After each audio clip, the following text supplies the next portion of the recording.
मंडळांनी जिल्हा परिषद व पंचायत समितीमध्ये त्या सर्वांची काय भूमिका असणार आहे याविषयी आज फक्त प्रमुख कार्यकर्त्यांची आज ही आपण सगळ्यांनी बैठक बोलावली होती, परंतु या बैठकीचं रूपांतर हे खरं तर खूप मोठ्या सभेमध्ये झालं। त्याबद्दल मी पराग भाऊ आणि त्यांच्या सगळ्या मित्रमंडळीचे पहिल्यांदा मी सर्वांचे आभार मानतो। पण नेत्यावरती एखाद्या प्रेम कसं असतं, कुठलं हे प्रेम कसं इतकं हे कुणाला बी मिळत नाही। हे प्रेम काय विकत मिळत नाही, परंतु तुमच्या सगळ्यांकडे पाहिल्यानंतर, तुमच्या सगळ्यांच्या भावना ऐकल्यानंतर आज निश्चित प्रकारे माझ्यासारख्या कार्यकर्त्याला सुद्धा एक गुरुजींनी सांगितल्याप्रमाणे गुरुजी एक वेगळं वाटलं, एक मनाला एक आनंद वाटला। शेवटी समाजामध्ये काही माणसं किंवा काही युवक असे असतात जो एखादा नेता, एखादा प्रतिनिधी जो आपल्या सुखदुःखामध्ये रात्रीच्या दिवसाचा किंवा रात्रीचा विचार न करता संकटाच्या काळामध्ये, दुःखाच्या काळामध्ये जी माणसं आपल्याला मदत करतात आणि ती मदत करतात आणि ती माणसं कुठेतरी त्याची लोक नोंद घेत असतात। आणि नोंद घेतल्यानंतर आज तुम्हाला पाहिल्यानंतर पराग भाऊ तुम्ही ह्या माणसाला जिंकलेले हे मी सगळ्या माणसाच्या सगळं तुम्हाला सांगितलं। ही गोष्ट साधी नाही आहे, ही गोष्ट एवढी सोपी नाही आहे। आज माझ्यासारखा सुद्धा कार्यकर्ता, मी तुम्हाला गंमत सांगतो, मी आज एका लग्नामध्ये गेलो होतो। मी आज तिथे लग्नाला खूप जातो आणि मला वाटतं मला कुठल्या तरी लांबचे लातूरचे कुठले तरी पाहुणे होते आणि आपल्या तालुक्यात आपल्या सगळ्यांना माहित आहे। मी गेलो, ती लहान मुलं आली, माझ्या नावाने हाक मारत बसली, असं जोरात ती केलं, मी आपल्या त्यांना हातात दिलं, ते केलं। तो लातूरचा पाहुणा आता आजच्या लग्नामध्ये तिथे मला त्याने एक ज्येष्ठ माणूस होता, त्याने मला एकच सांगितलं की मी तुमचं नाव ऐकून होतो, मी तुम्हाला पाहिलं नव्हतं, मी आज तुम्हाला पाहिलं, ते लहान मुलात पाहिलं, हे प्रेम कुणाला मिळत नाही हे मला त्याने सांगितलं। आणि पराग भाऊ हे मी तुम्हाला हे प्रेम तुम्हाला सांगतो। निश्चित प्रकारे आपण सगळेजण माझ्या भरणेवाडीमध्ये आला होता। पराग भाऊचा एक प्रमुख उमेदवार म्हणून त्यांचा दावेदार 100% त्यांची दावेदारी होती। 100% आपल्या सर्वांना त्यांना उमेदवारी मिळावी म्हणून आपल्या सगळ्यांची इच्छा होती। आपल्याला माहिती असावं की माझी पण इच्छा होती, पण ही निवडणूक आपल्या सगळ्यांना माहिती की आपल्या तालुक्यामध्ये 8 मतदारसंघ आहेत। मी विशेषतः युवकांना सांगतो, वाघसाहेब तुमचं भाषण मी खूप नोंद घेतली आणि मस्के कुठे आमचे मस्क्यांचं जरा एकदम जोरात आहे। तुमच्या सगळ्यांच्या भाषणाची नोंद घेताना मी तुम्हाला एवढंच सांगतो, प्रामाणिकपणे सांगतो, आपल्या तालुक्यामध्ये 8 मतदारसंघ होते। त्या 8 मतदारसंघामध्ये 2 मतदारसंघ आपले राखीव झालेले आहेत। 2 मतदारसंघ राखीव झाल्यानंतर काही सामाजिक समीकरण ठेवावी लागतात। त्यामध्ये कुणाचा असा कुणाला तरी कुणावरती अन्याय करायचा किंवा कुणाचा असा उद्देश अजिबात नव्हता। तालुक्याच्या समीकरणामध्ये म्हणजे दोन्ही पार्टीनी, नुसतं आपल्या बाजून नाही, आपल्या जे विरोधी सुद्धा पार्टी, त्या पार्टीने सुद्धा निश्चित प्रकारे समीकरण करताना नेमका निश्चित प्रकारे भिगवणकरांना आपल्याला एक वेगळ्या प्रकारचं समीकरण हे आल्यामुळं आपल्याला निश्चित प्रकारे ह्या जागेवरती आपल्याला पराग भाऊचा विचार करता आला नाही। परंतु मी तुम्हाला सगळ्यांच्या साक्षीने सांगतो, भैरवनाथाच्या साक्षीने सांगतो की आज मला वाटतं कुठेतरी अकाउंट माझं करेल विनाकारण मला असं आचारसंहितेमध्ये मी मंत्री, राज्याचा मंत्री आहे, पण मी तुम्हाला एवढं प्रामाणिकपणे सांगतो, तुम्ही ज्या अपेक्षा व्यक्त केलेल्या आहेत, ज्या काही इच्छा व्यक्त केलेल्या आहेत, मी तुम्हाला एवढं प्रामाणिकपणे सांगतो, तुमच्या मनातल्या अपेक्षा, तुम्ही ज्या केलेल्या व्यक्त केलेली इच्छा, काल सायकलची स्पर्धा ही बारामतीमध्ये होते। कालच्या सायकलच्या स्पर्धेमध्ये तुम्ही तुला विचारतो मी सचिन भाऊला, सचिन आपल्या अध्यक्षांना फोन लावा, मी, दादा आणि सचिन सातोसाहेब आम्ही तिघच होतो। आमच्या तिघाची चर्चा काय झाली फक्त या भैरवनाथालाच माहिती, एवढं मी तुम्हाला सगळ्यांना सांगतो। आणि मी तुम्हाला एवढं सगळ्यांना सांगतो की जे आपण पराग भाऊबद्दल तुम्ही जी अपेक्षा व्यक्त केल्या, ज्या इच्छा व्यक्त केल्या, शेवटी मी सांगतो असले कार्यकर्ते आम्हा सर्वांना सुद्धा एक आनंद आहे ना। असे चांगले कार्यकर्ते जर मिळाले तर त्याचा निश्चित प्रकारे फायदा हा वरच्या नेत्याला पण होतो आणि कैलासवासी रमेश बापूंचा एक वारसा, एक त्यांचा आपण सगळेजण घेऊन काम करतोय। तेव्हा पराग भाऊ तुम्ही अजिबात काळजी करू नका. मित्रमंडळीला सांगतो, विशेषतः माझ्या युवकांना सांगतो आणि दुसरे एक तुम्हाला सर्वांना एक हात जोडून विनंती करतो. इथं अजिंक्य पण आहे, इथं तुकाराम पण आहे, हे दोघं पण चांगले काम करणारे मंडळी. परंतु काय होतं गंमत सांगतो की मी पाहतो की मी ज्या वेळेस भरणेवाडीमध्ये मला तुम्हाला माहिती आहे की दर रविवारी माझ्याकडं तू मस्केपानो तू आला नाही पण ज्यांचा दरबार असतो. तिथं भरणेवाडीला असल्यानंतर 1000-1500 लोक असतात. तिथं माझ्या जवळची कानात सांगणारी सगळे अनेक लोक असतात. त्या सगळ्याच लोकांना मामाचं लय चांगलं वाटतं असं नाही. त्यांना वाटतं असं कानात सांगतात की वातावरण पेटतं राहावं. आपलं वातावरण गावातलं पेटल्याशिवाय मामा आपल्याला विचारत नाही. हे वातावरण लावालावी हे करण्याची पराग माझ्या जवळ तुमच्या दोघांचं नाव घेत नाही. प्रशांत भाऊ तुमच्या जवळची, सरपंच तुमच्या जवळची माणसं ही असतात. ही माणसं थोडी आवरली पाहिजे. ही माणसं खरंच प्रेमाची, कुणाची दोन्ही बाजूची. आज अजिंक्य उभा आहे, आज तुकाराम उभा आहे, आज एखादं काय ते व्हॉट्सअप स्टेटस, हे स्टेटस तुम्ही सांगा. मी आज स्टेटस सांगतो. आज उभा कोण आहे? हे दोघं उभा आहे. तर ह्या दोघांच्या लोकांना किंवा ह्यांच्या दोघांवर प्रेम असताना माणूस स्टेटस टाकतो म्हणजे काय? त्याला परागची आपलं त्याला काय अजिंक्यची तुकारामची मतं काय कमी करायचं काय? स्पष्ट सांगतो की शेवटी हे तुम्ही सुद्धा चेक करा. अशा कार्यकर्त्याला समज द्या. समज देऊन त्याला निश्चित प्रकारे सांगा तुला आपली मतं कमी करायची नाही, तुला मतं वाढवायच्यात. आणि मी तुम्हाला एक विनंती करतो, असा कोण स्टेटस टाका असं कोण कराल ना ह्याच्यावरती लक्ष ठेवू नका. आपण त्याची व्यवस्था करू. याचा अर्थ तो स्टेटस ठेवणारा किंवा तो करणारा ना ह्यांचा नाही आणि ह्यांचा पण नाही, हा विचार नक्की करा. नाही अशी माणसं, खरंच सांगतो, अशी माणसं अशा टायमाला थोडी बाहेर काढली पाहिजे. म्हणजे कुठेतरी ह्यांचं कोणाच तरी काय तर वैयक्तिक भांडण, यांचं कुठेतरी कुरबुरी, कुठेतरी एक पॉलिटिशियनचं भांडण, कुठेतरी कचेरीतलं भांडण, कुठेतरी ग्रामसेवकाचं भांडण, कुठेतरी सर्कलचं भांडण. हे भांडण हे मी तुम्हाला स्पष्ट सांगतो, माडग्यांचं जाधवांचं अजून पेटलंच पाहिजे अशी मंडळी सुद्धा या बेगोनमध्ये आहे. त्यामुळे अजिंक्य एक लक्षात ठेव, आयुष्यामध्ये माणसं ही जोडायची असतात. आयुष्यामध्ये माणसं तोडायची नसतात. माणसं काय चिखलाची नाहीत रे बाबांनो. माणसं चिखलाची नाहीत, माणसं रोज. आणि शेवटी तुम्ही लक्षात ठेवा, तुम्ही माणसावरती एक हात ठेवा की आपण म्हणतो उपकाराचं ओझं ठेवा, ती माणसं तुम्हाला आपोआप साधतात. मी माझं उदाहरण नेहमी सांगतो. मी कोण आहे? शेतकऱ्याचा मुलगा आहे. माझ्या काळात कुणी पंचायत दिलं नव्हतं, कुणी झडपीला नव्हतं, कुणी आमदार नव्हतं, खासदार नव्हतं. आज झालं ना. काय कशामुळे झालं? काय माझ्याकडे, काय संस्था आहेत माझ्याकडे, काय माझ्याकडे? फक्त तुम्हाला मी सांगतो, माणसाने प्रेम दिल्यानंतर प्रेम मिळतं.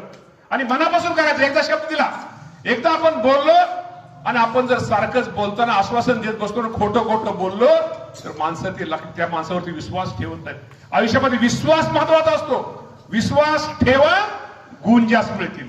एखादं काम कमी होऊ द्या, एकदा विश्वास ठेवला. जुनी माणसं म्हणायची, विश्वास एकदा शब्द दिला कोरड्या विहिरीत उडी टाकायची आपण तयारी असते, आपली सगळ्यांची असली पाहिजे. आपण उडी टाकतो का? नाही टाकत. पण एक त्यातल्या शब्दामध्ये कणखरपणा असतो. त्यामुळे मला तुम्हाला सगळ्यांना विनंती करायची, बाबांनो, कुणी जर असं स्टेटस ठेवत असेल, तो परागचा पण नाही, तो अजिंक्यचा पण नाही. आणि मला आता लपून पण काही ठेवायचं नाही. मला माहित आहे तुम्हाला लोकांची या 5-10 वर्षापूर्वी काही लोकांची या सगळ्याची तुमच्या मैत्र्या होत्या. काही लोकांचं आता भांडण आहे काही ठिकाणी. आणि भांडण हे कुठेतरी चौकात बसणं, बाहेर सावरणं, गाडी वाढवणं. मी आता पिक्चर तयार करतोय मी, म्हणजे काय मला माहित नाही, पण असतं एक गाडी वाढवणं, हे करणं, रागात बघणं, हे करणं, ते काय खुन्नस देणार, अशा गोष्टी असतात. बाबांनो, काय रे बाबांनो, हे काय करून मिळतं? असं करून काय मिळणार आहे? तुम्हाला पण समाधान नाही आणि पुढच्या माणसाला पण समाधान नाही. आणि कुठं काय झालं तर तुमच्या आपल्या घरच्या आई वडिलांची काय अवस्था असते? त्यांनी आपल्याकडून काय अपेक्षा ठेवले, त्या आपण अपेक्षा पूर्ण करतो का? आपण कशामध्ये वेळ घालवतोय? हे बाबांनो, वेळ घालवू नका. हे आयुष्य खूप सुंदर आहे. हे वेळ तंटा काय खरं नाही. तुम्हाला मी सांगतो, आपण दुसऱ्याची झोप मोडवतो आणि आपली पण झोप मोडून घेतो. त्यामुळे बाबांनो, आनंदात राहा. आता तुम्ही सगळेजण आपण एकत्र आलेलोय. हे भांडण मी परत नंतर बसेल, हे भांडण तंटा थोडं कमी करा. अजिबाबद्दल तुमचं जे काय झालं असेल बसा. आणि कुठली गोष्ट बसल्याशिवाय, चर्चा केल्याशिवाय ती कुठली गोष्ट मिटत नाही. तो जो गैरसमज असतो तो बसल्याशिवाय गैरसमज दूर होत नाही. त्यामुळं अजिंक्य, तुकाराम, झालं गेलं आपण विसरून जाऊया. शेवटी तुम्ही दोघाच पंचायत समिती सदस्य तू होणार आहे, तू झेडपी सदस्य होणार आहे. मगाशी गुरुजींनी सांगितलं गोष्ट बरी आहे की उद्या तुम्ही पंचायत समिती झेडपीवर जाताना आपले हे कुठे गेला पंचायत सदस्य गेले का? त्यामुळं पाहुणे आपले बसलेत, त्यांनी मग सांगितलं की जे असेल ते सगळ्यांना करून द्या. झेडपी सदस्य तुकाराम, तू काय आता जुने एका राष्ट्रवादी पार्टीचा नाही, आता हे सगळं आपण इथं पराग पावतो आपण एकत्र झालेलो आहे. त्यामुळे सगळ्यांना घेऊन आता जुनं नवं सगळं विसरून हे करून सगळ्यांना बरोबर घेऊन ज्यावेळेस आपण काम करू त्यावेळेस लोक आपल्याला चांगलं म्हणतात. नाहीतर ह्यांनीच काय केलं, विधानसभेला कुणी काय केलं, तिकडे लोकसभेला काय कुणी केलं, असली सांगणारे लय असतात. मी आज सांगतो, मी तुमच्या ह्याच्या साक्षीने सांगतो, भैरवाच्या साक्षी सांगतो, मी ज्या मतदारसंघामध्ये निवडून आलोय त्या मतदारसंघामध्ये लीड किती होतं मला? 9,668. किती? एका झेडपी मतदारसंघात मला लीड किती होतं? 9,668. पण नेत्यांनी मला सांगितलं की सुप्रियाताईंचा आदेश, सुप्रियाताईंचा एक माझं जिल्ह्यात काय करू नका, पण जिल्ह्यात माझं एक सीट घ्या, त्याचं नाव आहे सागर मिसाळ. जो सागर मिसाळ माझ्या विधानसभेच्या निवडणुकीमध्ये त्यांनी मला इतकं इतकं इतकं इतकं काय केलं, तर मी एका शब्दाचा नेत्याचा शब्द आहे ना, एका मिनिटात सागर मिसाळ यस. आणि सागर मिसाळ माझा मुलगा पण श्रीराज भरणेला पंचायत समिती जेवढी मतं पडतील त्याच्यापेक्षा एक मत त्या सागर मिसाळाचे जास्त पडेल हा शब्द मी तुम्हाला सांगतो. त्यामुळं हे विसरायचं असतं, तेच किती दिवस धरायचं असतं. आज माझ्यासारखा आमदार मंत्री मला अधिकार आहे, मी ते कॅन्सल करू शकत होतो, पण नेत्यांनी सांगितलं ना चला सागर मिसाळला आपण चांगल्या मतात निवडून आणायचं. ठीक आहे, सागर चुकलं पण सारखे आपण धोपाट्यात घालायच्या का? अरे कुठेतरी तो पण तुम्ही जर त्याला मदत केली त्याला दिसल ना. त्या निवडणुकीमध्ये मामाच्या कुटुंबाने, भरणे कुटुंबाने, त्या मामाच्या जवळच्या माणसाने मला माझ्यासारख्या कार्यकर्त्याला एवढं महत्वाचं मामाचा हक्काचा झेडपी गट असताना मला इथे निवडून दिलं. आणि ते घर, त्या घरातली सगळं कुटुंब उन्हात त्याला माझ्यामध्ये फिरलं, त्याला आठवण राहील ना. हे असं काम करायचं असतं, असं पुढच्याला दाखवायचं असतं, माणसं आपलीशी करायची असतात. त्याप्रमाणे बंधूंनो, मला तुम्हाला सगळ्यांना एक विनंती करायची आहे की जे तालुक्यामध्ये आपल्या म्हणजे तालुक्यामध्ये जे 24 उमेदवार आहेत, 24 उमेदवार मध्ये आता ही गोष्ट की तुम्हाला सगळ्यांना माहिती की आदरणीय पवार साहेब आणि आदरणीय दादा आणि राष्ट्रवादी पक्ष या दोघांची आता आपल्याला माहिती आहे की त्यांचं एकत्रीकरण झालेलं आहे आणि सगळे उमेदवार 24 घड्याळावरती लढतायत.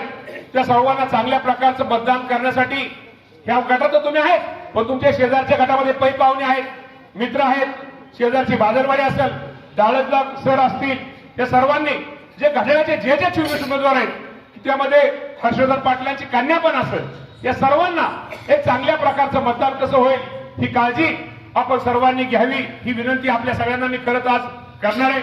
आणि आता इथं पुढे लक्षात ठेवा, स्टेटस एक गाणं ते करून फक्त ते काय करा, स्टेटस आहे ना फक्त मला पाठवा फक्त, म्हणजे मी त्या माणसाचा म्हणजे त्यांना सांगतो, त्यासाठीच सांगतो ना मी जाणं.